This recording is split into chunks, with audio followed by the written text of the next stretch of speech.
It was deep night at the station. The North Junction station was practically deserted. The sparse lights flickered dimly under the iron roof, and the empty platforms gave off a chill that penetrated to the bone.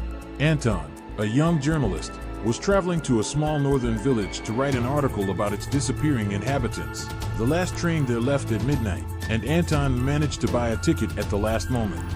When boarding was announced, he noticed an oddity. No one was walking to the carriage except him.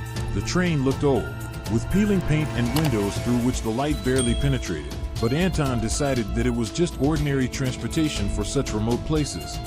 Stepping into the carriage, he found it almost empty. A few passengers sat silently with their heads down. Their faces were hidden in the shadows, and their movements seemed unnatural, as if they were merely present but not living. Anton took his seat by the window and took out his notebook to write down his first notes. But then something caught his attention. Through the glass he saw a man in an old-fashioned conductor's uniform standing on the platform. He stared at him intently, as if considering whether to let him on the train. The doors closed with a loud creak, and the train started. "Your ticket," came a hoarse voice. Anton looked up and saw the conductor in front of him. His face was dead pale, and his eyes were deep, as if absorbing the light. "Yes, of course." Anton held out the ticket, trying not to show his surprise. The conductor silently took the ticket, studied it for a long time, and then looked up. "This is not just any train, young man. Not everyone makes it to the final station." Anton wanted to ask something, but the conductor had already left, leaving him with an inexplicable feeling of anxiety.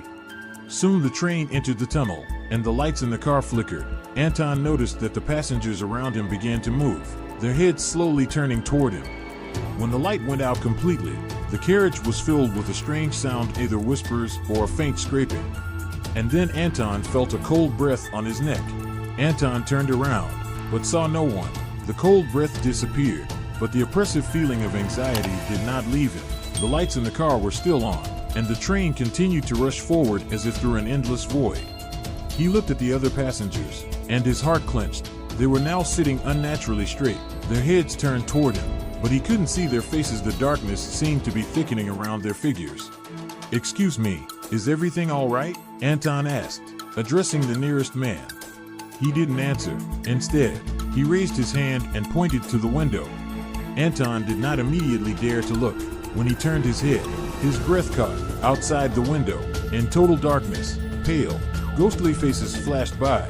They moved with the train, as if floating in the air, and their empty eyes were staring straight at him.